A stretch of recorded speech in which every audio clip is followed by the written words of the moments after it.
again, everybody. Welcome to this week's edition of the Wrestling Huddle. I'm Review Sports Editor Mike Brown, joined by the guru of grappling, Bob Steer. Bob, here we are in the regional state dual semifinals, and the area team that's in it for us is probably not a team looking into last week's tournament I thought would be there, but you know, looking back, it's the Alliance Aviators, by the way. I'm not really surprised because that program's really on the rise. Yeah, I agree with you. They're not.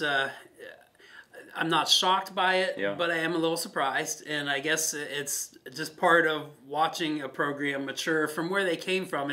It's hard to get out of that thought process of thinking of them in them terms. But they definitely stepped up last week and got the job done against Marlington. And it'll be interesting to see how they fare this week. But again, it continues to show the progress that Coach Shaw is making in that room and with that group of kids. Absolutely. And when you think this group is going to be together for another year or two, and they're already in the state dual regional semifinal, that is a great accomplishment. No matter what happens in that match in itself, I think. Right, and just to reiterate what we've talked about before, I mean, they have a lot of young kids on that team, a lot of freshmen, and several sophomores, and they have some good senior leadership. They have a few upperclassmen there, but for the most part, it's a pretty young lineup. It really is. So yeah, you're right. I mean, we're going to be seeing this team for at least a couple more years, 2-3 more years. Well, let's break down the matchup because it's not like they're total strangers. These two saw one another. There probably were a few individual matchups at Top Gun, because Claymont was there, and obviously Alliance is the host school there. I mean, how do you look at that, Bob? I mean, obviously, I would think Claymont would be a favorite in something like that because they've been there and done that so many times. But you have this upstart team in Alliance that just keeps doing things that people don't think they're necessarily going to do. Right, and the way I see this match playing out is Claymont is very, very strong in the lower weights. 106 up to 38-45. Even their 52 is really good. He did real well at Top Gun. I saw him a couple times. He beat the Carrollton kid, Pazook, for placement there. So really, 106 to 152, it's going to be a challenge for Alliance to pick up any wins there. I guess the key would be the upper weights where Alliance will have an advantage, and even if Nagy goes 45, you have Nagy, and if Jackson's back, and at 52, and with Marcus Davis and Deuce Johnson, those guys, and if they get on a roll, I can see them being behind early and having to get on a roll. But if they get things rolling, maybe pick up some pins. And if those early matches, if they can stay out of some pins, I mean, it's not unthinkable. It's not crazy to say they could pull off. It would definitely be a big upset. But, I've seen stranger things. And this Claymont team, compared to some of the other teams, this is kind of a team with a little bit of youth this year, too. I mean, it's not like the power teams they had maybe last year and the year before. I mean, they're still good. They're still Claymont.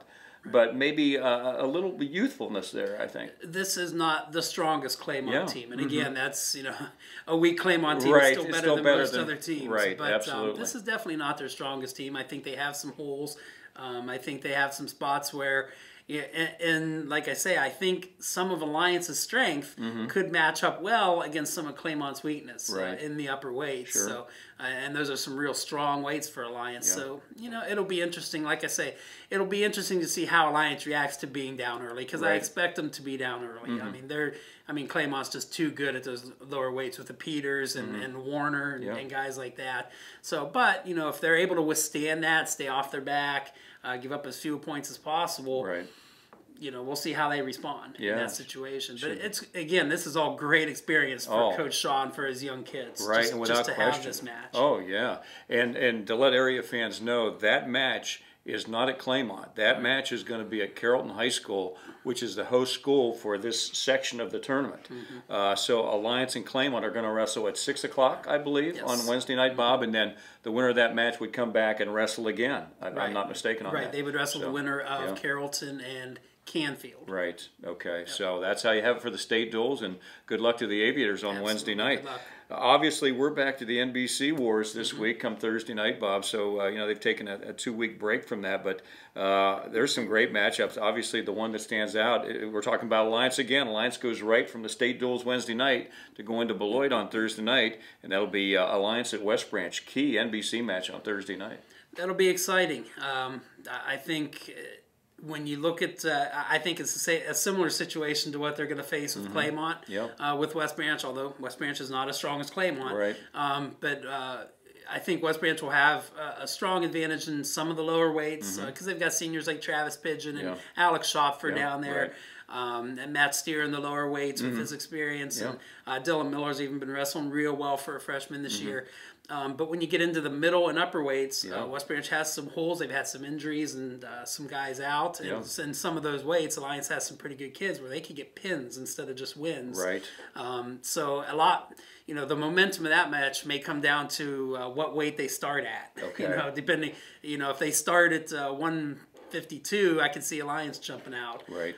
If they start at 106, I can see West Branch jumping out and Alliance having to come back. So, but I think either way, it may come down to the very last match, wherever it starts. I think, I can see this match coming down to the 14th match of the night, and whoever that is. It'll be exciting. Yeah, and this is a growing rivalry between Alliance and West Branch because both programs are good. Right. And I'll tell you one match I'm really looking forward to seeing, and I hope it plays out, is the freshman Deuce Johnson. Okay. Who's been just, he's just a bull on the mat. Yeah, right. And, very impressive against West Branch's talented senior Mason Hughes. Yeah. Those are two bulls that I think it would be highly entertaining to see a match like that. So I'm hoping we get to see that one. Yeah. Well, it should be a good one Thursday night in Beloit. Obviously, that's not the only NBC match Thursday night. The Marlington Dukes are hosting the Louisville Leopards. How do you see that one, Bob? I see Marlington coming out with a win there. I think... Coach Hamilton wasn't happy with their performance in the state duels, and I talked to one of their wrestlers at a basketball game that I ran into and said they had a couple of their hardest practices of the year after that. So I expect them to come out refocused, and I expect them to take care of business against an improving Louisville squad. Right. Louisville is definitely on the right track of improvement, but they're not there yet, and I expect to see a pretty focused Marlington team come out this week. I do too. I absolutely. I think Marlington. Yep, and because they know their NBC match of the year is the following week, so this is a tune-up for them. Pace, sure. Yeah, this is a tune-up for them. Absolutely. And also on Thursday night, we've got the Minerva Lions going to Canton South, and also the Carrollton Warriors will go to Salem to face the Quakers. I think that'll do it for this week's edition of the Wrestling Huddle. For Bob Steer, this is Mike Brown. We'll see you on the mat.